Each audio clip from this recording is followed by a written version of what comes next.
En fait, ce sont peut-être vos paroles qui nous ont conduits sur cette voie. Mais il s'agit vraiment de la polymérisation de l'humanité. Je ne voulais pas être désagréable en regardant ce dossier, mais nous avons, vous et moi, servi de témoins experts efficaces à mon cabinet d'avocats. Nous avions un échantillon du contenu d'un flacon qui avait été injecté à l'un de nos clients. Et nous avons fait analyser ce contenu par spectrométrie de masse, mais aussi en effectuant d'autres tests. Il y avait 99 pages de ce qui est effectivement des agents pathogènes.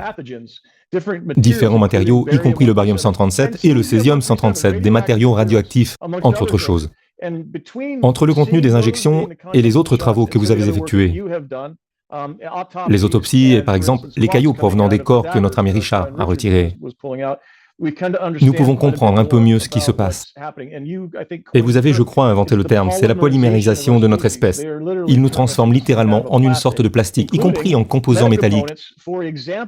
Par exemple, nous avons découvert qu'il y avait de l'étain dans ces grands tissus blancs caoutchouteux. Nous avons découvert qu'ils servaient également d'antenne. Pourquoi?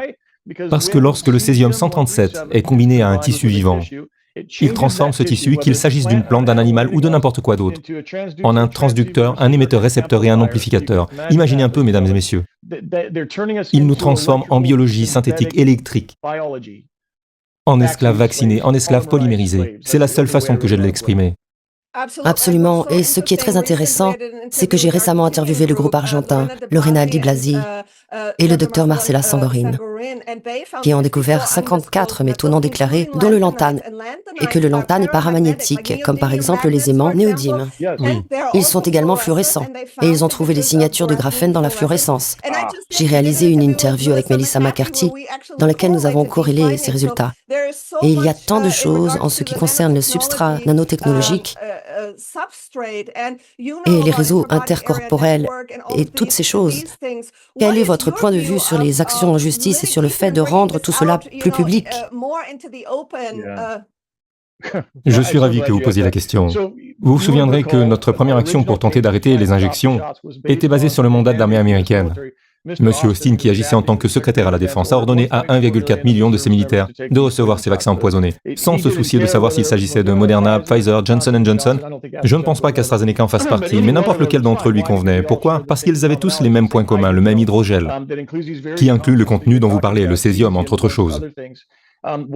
Pourquoi? Parce que notre armée crée des personnes synthétiques, des super soldats, depuis 2005, et que nous avons trouvé tous leurs documents décrivant ce qui se passe lorsqu'ils transforment des personnes en biomachines synthétiques, c'est-à-dire en personnes programmables.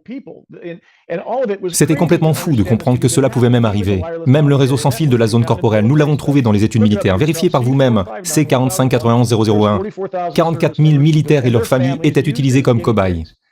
Ils ont utilisé ce qu'on appelle un journal électronique en contact. Il s'agissait d'un logiciel chargé dans leur Fitbit ou leur téléphone, qui permettait à l'armée de surveiller en temps réel les changements cellulaires se produisant à l'intérieur de ses victimes, de ses soldats et de leurs familles. Ils connaissaient en temps réel la distribution biologique. Ils connaissaient la modification génétique. Toutes ces informations étaient collectées à partir de leur réseau corporel sans fil et elles étaient transmises via le réseau de téléphonie mobile en Israël, où ces données étaient ensuite blanchies. Ils ont filtré 1200 décès et un taux d'avortement spontané de 82% et ils ont dit « tout est sûr et efficace ». Comment savons-nous qu'il n'était pas sûr et efficace? Premièrement, il y a des morts partout, mais à part ce médecin, Pfizer a publié son étude de post-commercialisation de 6 mois à la suite d'une demande d'accès à l'information. Ils ont été contraints de la divulguer et cette divulgation a montré que ces 44 000 personnes sont rentrées chez elles avec 1291 nouvelles maladies. 1291 nouvelles maladies. Mais elles n'ont pas participé à l'essai sur le terrain qui inclut la modification génétique. Un tiers de ces nouvelles maladies étaient des maladies liées à la modification génétique, y compris la suppression de gènes ou d'autres choses de cette nature. Nous avons donc compris que ces 44 000 personnes étaient simplement des sujets d'essai pour une arme biologique, une plateforme d'armes biologiques. Et comment nos militaires pouvaient utiliser ces armes, ces injections, dans un ensemble de modalités différentes pour faire de la programmation. Quel humain voulez-vous? Ce n'est plus humain, en fait. Et c'est la dernière partie, docteur, pour répondre à votre question de contentieux. Lorsque nous avons découvert cela, nous avons soulevé la question auprès de la cour d'appel du 10e circuit, car mon affaire avait été rejetée par un tribunal de première instance. Ils ne voulaient pas l'entendre. Nous l'avons présenté comme preuve lors d'une plaidoirie le 18 novembre 2022 et l'avons soumis à la cour. Les soldats ne voulaient pas devenir des non-humains. Ils ne voulaient pas devenir des esclaves vaccinés. Et nous avons porté cette même théorie juridique jusqu'à la Cour suprême des États-Unis. qui se fondait sur un texte de loi américain existant. Et c'est ce qui est troublant, docteur. Selon une affaire appelée « Pathologie moléculaire contre myriade génétique », c'est une affaire de la Cour suprême de 2013. La Cour a statué que l'utilisation de l'ARNM pour créer un produit synthétique, dans ce cas, des personnes vaccinées, signifiait qu'ils appartiennent au titulaire du brevet. Nous avons soumis cette question à la Cour suprême en disant « Et le 13e amendement a rendu l'esclavage illégal en 1865. Et la Cour suprême a rendu une décision à 5 contre 4. Nous n'allons pas entendre votre affaire. » Ce qui revient à dire que c'est une bonne loi. Cela signifie que tous ceux qui ont reçu l'injection d'ARNM synthétique, et je pense que cela s'étend à tous ceux qui ont été génétiquement modifiés, ne sont techniquement plus des humains. Il s'agit d'une nouvelle espèce que notre gouvernement a désignée en 2001 sous le nom de Borg. Non seulement il s'agit d'une nouvelle espèce, mais c'est aussi une espèce esclave. Et la question qui se pose est la suivante. Avons-nous des droits? Les êtres humains jouissent-ils de droits de l'homme ou de droits garantis par la charte constitutionnelle, quels qu'ils soient? Et c'est ce que le prochain recours va chercher à établir. Quels droits avons-nous? Nous allons reprendre notre planète avec votre aide, docteur. Nous allons aider les gens à comprendre tout cela, ce dont nous parlons aujourd'hui. Et nous allons reprendre nos corps.